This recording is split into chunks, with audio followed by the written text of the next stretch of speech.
Assalamualaikum warahmatullahi wabarakatuh. Kembali lagi di pengajian Kamis Manis yang akan tayang setiap hari Kamis di channel YouTube Gelora TV. Pengajian Kamis Manis ini diselenggarakan oleh Majelis Taklim Nisaul Jannah Gelora yang insya Allah akan mewarnai dan mencerahkan kehidupan iman dan Islam kita. Amin, amin ya robbal alamin. Apabila sahabat Gelora punya pertanyaan atau topik yang ingin dibahas, silakan tinggalkan pesan di kolom komentar di bawah ini. Saya Hisan bersama Ustazah Lulu dan teman-teman dari Majelis Taklim Karimah Kemang. Pada kesempatan kali ini akan membahas topik seputar golongan yang diharamkan masuk neraka. Ya.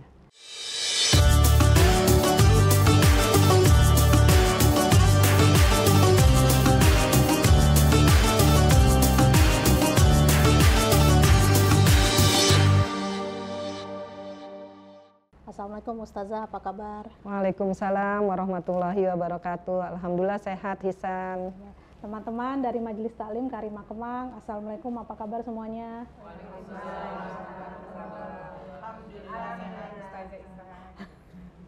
Nah, Ustazah, tanpa menunggu waktu lama lagi, waktu dan tempat dipersilakan. Ya, terima kasih Hisan.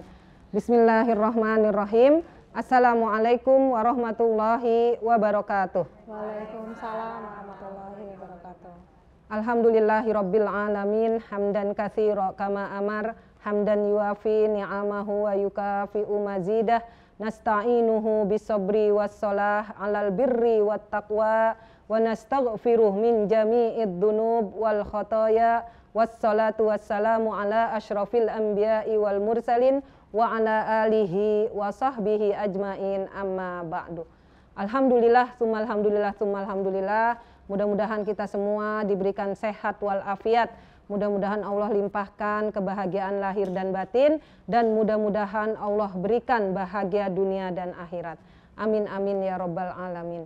Salawat dan salam sama-sama kita sampaikan kepada Nabi kita Muhammad sallallahu alaihi wasallam. Semoga kita semua mendapat syafaat dari Nabi kita Muhammad sallallahu alaihi wasallam. Insya Allah kesempatan kali ini kita akan membahas sebuah hadis tentang 4 golongan yang haram masuk neraka. Jadi Masya Allah sahabat-sahabat sekalian, bahwa ketika kita punya sifat ini, kita akan dibebaskan dari api neraka dan kita akan wajib masuk ke surganya Allah. Apakah hadis tersebut? Insya Allah aku bacakan ya. Rasulullah Shallallahu Alaihi Wasallam bersabda, hurrima alan nari kullu hayyinin layyinin sahlin qoribin. Kata Rasulullah, haram bagi neraka setiap hayyinin, layyinin, yang kedua layyinin, yang pertama hayyinin, yang kedua layyinin, yang ketiga sahlin, yang keempat qoribin minan nas. Jadi kata Rasulullah haram masuk neraka 4 orang ini, 4 golongan ini. Yang pertama orang yang hatinya tenang. Yang pertama hayyinin, orang yang hatinya tenang.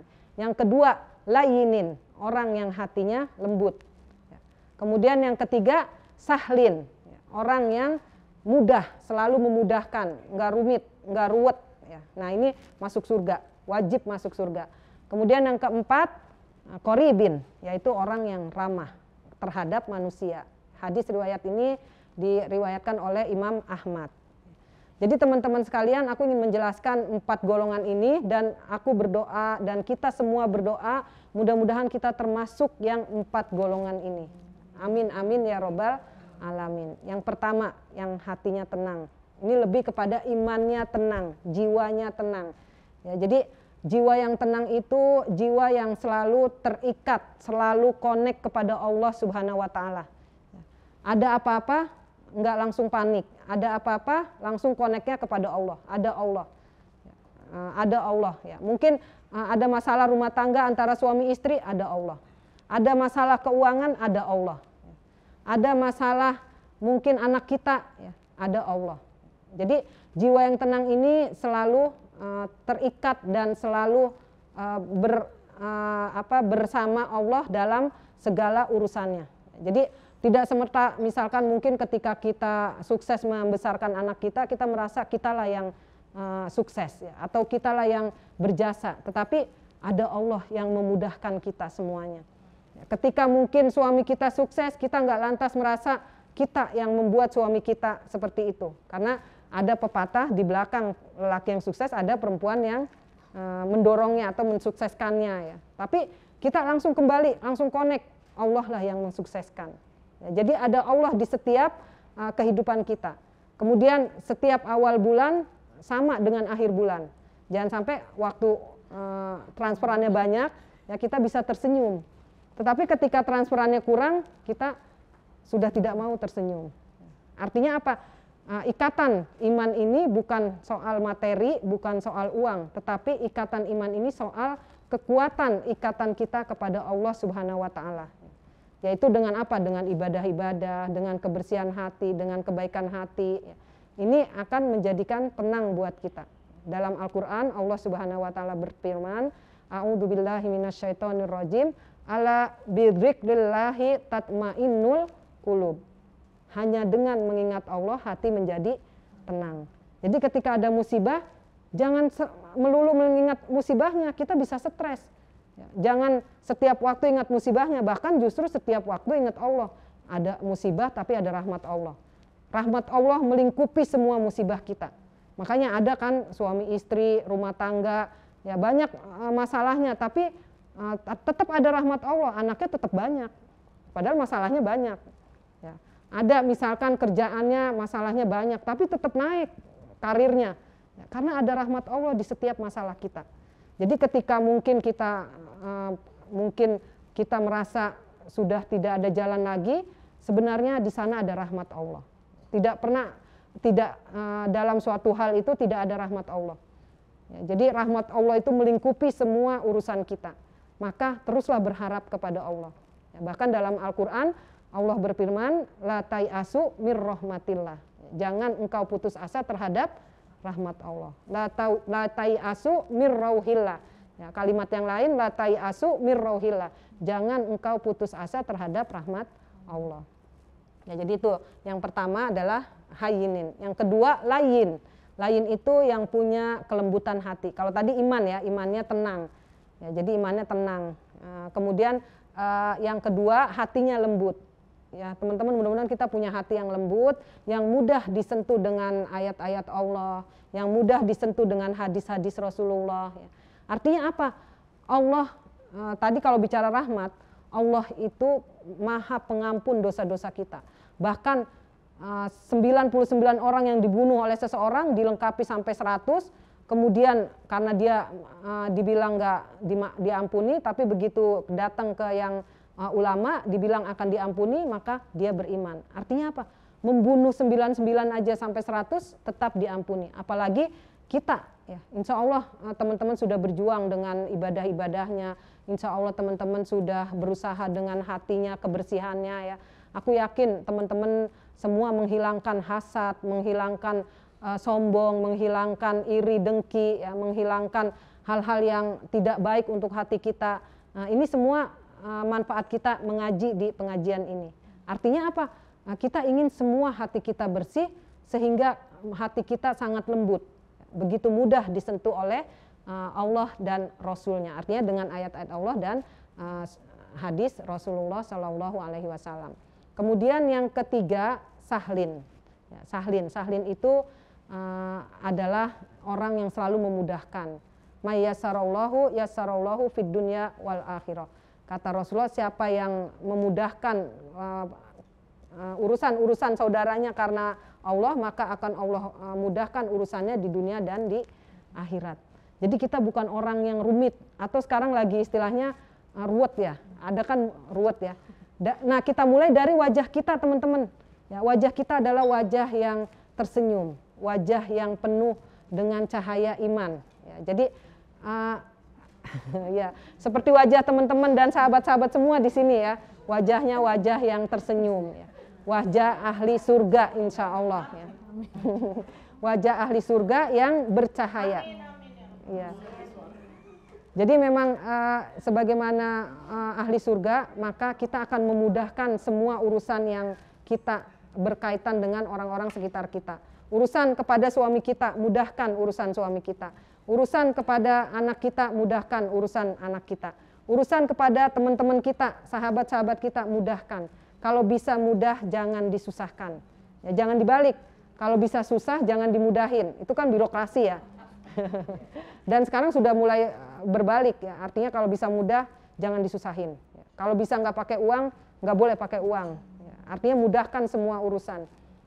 Jadi inilah yang akan Allah masukkan ke surganya Allah, yaitu orang yang sahlin. Sahlin itu orang yang mudah.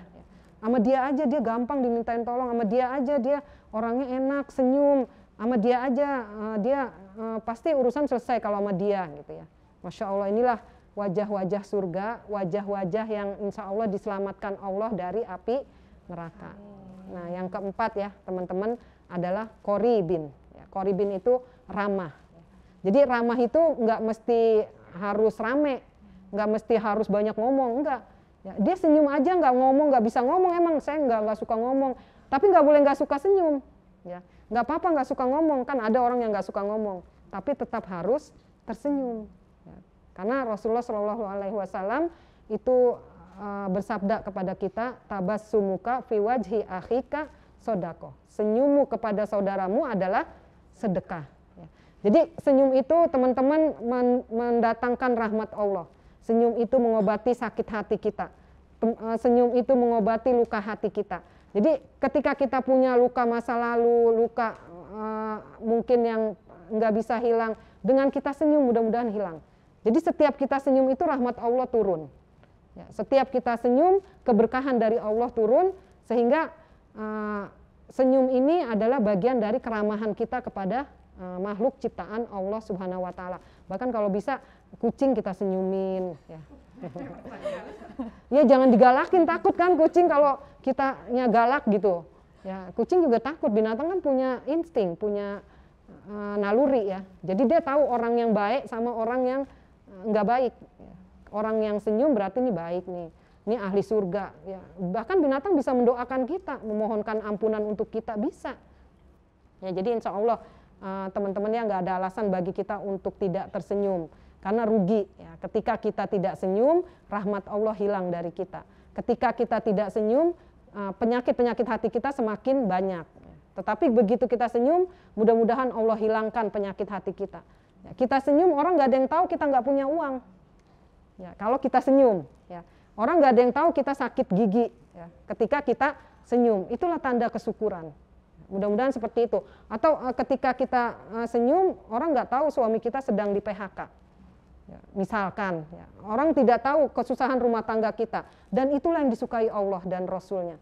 Jadi siapa yang menyembunyikan musibah-musibah Allah, maka akan Allah angkat derajatnya. Ya, jadi kalau kita menyembunyikan aib-aib keluarga kita, kita menyembunyikan aib suami kita menyembunyikan aib anak-anak kita, demi untuk apa? Demi untuk bersyukur kepada Allah, kecuali untuk pelajaran ya teman-teman. Kalau untuk pelajaran sharing nggak apa-apa, kayak aku sharing atau teman-teman sharing sama aku, atau curhat, ustazah ini anak saya begini, tapi jangan di depan umum, jangan. Kalaupun mau ngambil pelajaran, ambillah hikmahnya ya. Artinya kalau di depan umum ambil hikmahnya, nggak boleh sebut nama. Tapi kalau face to face ya boleh ya. Kita sebut nama boleh ya, karena demi untuk kelancaran komunikasi. Jadi kita tahu sebenarnya nih siapa yang sedang kita rasakan masalahnya ini. Jadi begitulah teman-teman sekalian, mudah-mudahan kita termasuk orang yang qorib ya, yaitu yang akrab. Qorib itu udah bahasa Arab. Qorib ya bahasa qorib bahasa Arab, akrab bahasa Indonesia. Ya, jadi orangnya akrab, nggak mesti pinter ngomong, nggak mesti cerewet, nggak mesti. Ya, senyum-senyum aja juga itu udah ramah, udah masuk surga insya Allah. Wallahu a'lam. Ya, Masya Allah, berarti tadi ada 4 golongan ya Ustazah ya. Orang yang jiwanya tenang, orang yang lembut, orang yang selalu memudahkan, dan yang terakhir yang ramah. Atau akrab dengan orang-orang. Nah mungkin teman-teman ada pertanyaan terkait materi yang disampaikan Ustazah tadi. Silakan. Ya. Assalamualaikum Ustazah. Apakah ketenangan itu dari Allah atau dari usaha kita sendiri? Waalaikumsalam warahmatullahi wabarakatuh. Terima kasih Uni, jazakumullah khairan. Mudah-mudahan pertanyaan ini bermanfaat untuk yang bertanya dan untuk kita yang mendengarkan ya. Ya, jadi ketenangan itu rahmat dari Allah. Ya, anzalahumus sakinah. Ya, siapa yang diberikan Allah ketenangan adalah orang yang mencintai majelis ilmu, orang yang berusaha menuntut ilmu. Itulah diberi ketenangan oleh Allah. Ya. Jadi ketenangan itu apa dari kita usahakan juga? Iya betul, kita usahakan juga. Yaitu kita apa? Tenang dengan banyak melakukan sholat-sholat sunnah di samping yang wajib. Ya. Tenang dengan melakukan puasa sunnah di samping puasa yang wajib. Artinya ini untuk ibadahnya. Tetapi untuk akhlaknya kita juga berusaha mengoptimalkan bagaimana tenaga kita, bagaimana hari-hari kita, bagaimana waktu kita manfaatkan untuk mencari ketenangan dari Allah Subhanahu wa Ta'ala. Salah satunya yaitu dengan menuntut ilmu. Jadi ketika kita menuntut ilmu itu anzalahumus sakinah. Kemudian majlis yang lain juga selain majlis ilmu, majlis apa? Yaitu ke masjid berjamaah, sholat berjamaah. Itu juga Allah turunkan rahmat. Ya. Setiap langkah Allah ampuni dosa-dosa kita. Ya, jadi memang ya itu rahmat, ketenangan itu rahmat dari Allah juga, tapi bisa juga usaha kita. Karena kita berusaha mencari ketenangan, maka Allah limpahkan, ya Allah hadiahkan ketenangan buat kita. Wallahu a'lam. Kemudian ada pertanyaan lagi mungkin? Ustazah, kadang realita kehidupan membuat kita sering lepas kontrol, dan kadang kita harus ingin memuaskan keinginan kita. Apakah itu boleh, Ustazah? Ya. Nah, terima kasih Mbak Vera, Sohibul Bait, Masya Allah ya. Mudah-mudahan Allah limpahkan keberkahan untuk Mbak Vera sekeluarga. Amin amin ya robbal alamin. Ya jadi teman-teman sekalian, bahwa kita ingin memuaskan mungkin hawa nafsu kita. Mungkin kita kadang lagi sebel sama suami kita, kadang kita lagi sakit hati atau tersinggung atau baper dengan jawaban anak kita. Anak kita kan ada yang udah besar, ada yang masih kecil, ngomong kadang nggak ngerti. Tapi ada yang udah besar, ini ngomong ngerti, tapi kok begini ngomongnya ke orang tua gitu ya. Nah ini semua ujian buat kita. Jadi kalau kita pengen bales atau kita pengen lampiaskan, boleh nggak sih gitu? Ya, ada sebuah hadis ya, Rasulullah Shallallahu Alaihi Wasallam bersabda, "Fa'id lam tastahi faf'al ma syi'ta." Kata Rasulullah, kalau kamu tidak malu atau tidak takut kepadaku ya, malu kepada aku, kepada Allah, lakukan semaumu. Jadi memang yang namanya dunia itu penjara buat kita. Ad-dunya sijnun lil mu'min. Dunia itu penjara buat orang beriman. Artinya kita mau berbuat gini, Allah ridho nggak ya? Mau buat begini, Allah boleh nggak ya kita begini? Maksudnya sebel sama suami terus melampiaskan, terus ya mungkin kita jaga jangan sampai melampaui batas. Segala sesuatu ada batasnya. Dan batasan kita adalah yang diharamkan Allah. Jadi jangan sampai melakukan yang diharamkan Allah. Ya, kalau misalkan mungkin nggak enak, mungkin sama anak, kita kembalikan, ya Allah, anak itu milik Engkau. Ya, mudah-mudahan Engkau buka hatinya. Ya Allah, suami ini milik Engkau. Mudah-mudahan Engkau buka hatinya. Ya, kita lebih baik apa? Mengembalikan semua itu kepada Allah. Ya, karena semua itu milik Allah. Bukan yang mungkin kita mungkin sebentar aja kalaupun mau melampiaskan kemanusiaan kita ya, kita mungkin mau ngomong, mau apa, ngomong ada batasannya juga. Jangan sampai menyakiti, jangan sampai mencederai atau apalagi melampaui batas, naudzubillah. Ya, jadi ada batasannya. Kalaupun salah istighfar, kalaupun salah berusaha membenarkan, memperbaiki. Ya, artinya ada batasan-batasannya dan jangan sampai kita melampiaskan semua keinginan kita. Karena kata Rasulullah, kalau nggak malu lakukan semaumu. Ya udah, kata Rasulullah, kalau emang kamu nggak yakin sama Allah, nggak percaya Allah, nggak percaya sama aku, ya udah kamu pakai cara kamu. Tapi kalau kamu percaya aku, percaya Allah, pakai cara aku. Jadi kalau ada suami yang gimana, kita maafin. Memang memaafkan. Yang paling baik itu memaafkan, karena memaafkan itu mengobati hati kita juga. Ya, jadi kalau ada teman gimana, memaafkan. Kalau ada anak gimana, memaafkan. Maafkan, apalagi seorang ibu ya, yang pasti doanya didengar Allah. Dan kalau terjadi sesuatu sama anak kita, pasti kita yang akan sedih. Ketika kita tidak memaafkan atau ketika kita mungkin nggak enak terhadap anak kita. Jadi tadi itu ya, ada ketika mau melampiaskan, kalau ada batasannya, sadar akan batasan, insya Allah kita masih boleh lah gitu ya, toleran untuk mungkin ngomong, cari solusi, mungkin ngomel-ngomel, ya masih ada batasannya, boleh. Yang penting jangan melampaui batas. Tapi kalau sudah melampaui batas, naudzubillah, ya, takutnya ini yang kita nggak bisa menjaga batasannya. Wallahu a'lam. Kemudian untuk satu pertanyaan lagi terakhir. Ustazah, bagaimana caranya kita agar dapat selalu berbuat baik kepada orang lain dan kita dapat memudahkan urusan orang lain, Ustazah. Ya.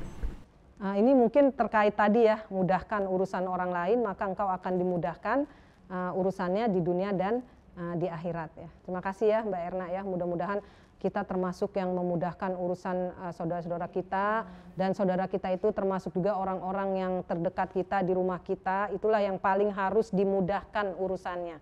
Ya, kadang kita terlupa ya, Hisan ya, kadang kita lupa gini, karena sebagai anak disayang sama ibunya, kita lupa bahwa harus yang paling dimudahkan urusan tuh ibu kita.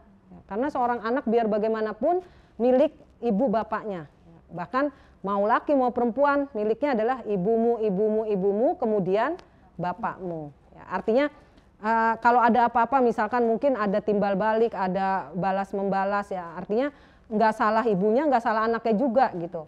Ya karena like son, like mother gitu ya. Ya gimana like father. Jadi anak ini sebenarnya bentukan dari orang tuanya. Jadi jangan salahkan anaknya, tapi salahkan orang tuanya. Sebenarnya ini bukan dari orang Barat, Chan, ya San, ini dari Rasulullah, ya dari pada zaman Rasulullah tuh ada yang ngadu, ini anak saya begini-begini, sebelum anak kamu durhaka, kamu dulu yang telah durhaka. Artinya coba periksa sebelum anak kita melakukan sesuatu, pasti kita dulu nih yang melakukan, itu untuk ibu bapaknya. Tetapi untuk seorang anak, Hisan, itu tetap pegang hadis yang kepada siapa aku berbakti ya Rasulullah, yang paling utama ibumu, kemudian bapakmu. Itu untuk panduan anak. Kalau untuk panduan ibu, jadi nggak usah saling menyerang. Kata anaknya, ibunya harus, bapaknya introspeksi dulu dong gitu. Ibu bapaknya. Terus kata anaknya, begitu kata bapak ibunya, ini anak nggak ngerti nih, nggak ngerti agama atau nggak mau berbakti gitu. Bukan saling menyerang gitu. Justru anaknya bilang, aku harus berbakti kepada ibumu, kemudian bapakmu. Sementara kata ibu bapaknya, ya Allah, anak ini bukan salah dia, ini aku yang membentuk. Dia tuh lahirnya fitrah, nggak bisa apa-apa. Ya, lahirnya kullu mauludin yuladu ala fitrah. Setiap yang lahir itu lahir dalam keadaan fitrah, suci. Nah, yang ibu bapaknya yang membuat jadi begini gitu. Nah, kalau masing-masing introspeksi, mudah-mudahan kita akan menjadi sama-sama menjadi baik. Nah, itu ya. Jadi dari situ kita bisa mengambil kesimpulan bahwa ketika kita mudahkan orang-orang terdekat kita, karena sodakoh pun bernilai dua ketika memberi orang-orang terdekat. Suami memberi istri, istri memberi suami, suami memberi anak-anak, bapak memberi anak-anak, ibu memberi anak-anak. Itu nilai sedekahnya dua. Ya, sedekah memberi harta, kedua silaturahim. Artinya pahalanya besar sekali. Jadi ketika kita memudahkan orang-orang terdekat kita, maka pahalanya banyak dibanding yang bukan karib-karibnya ya. Artinya begitu. Ya, mudahkan semuanya, maka engkau akan dimudahkan di dunia dan di akhirat. Wallahu a'lam.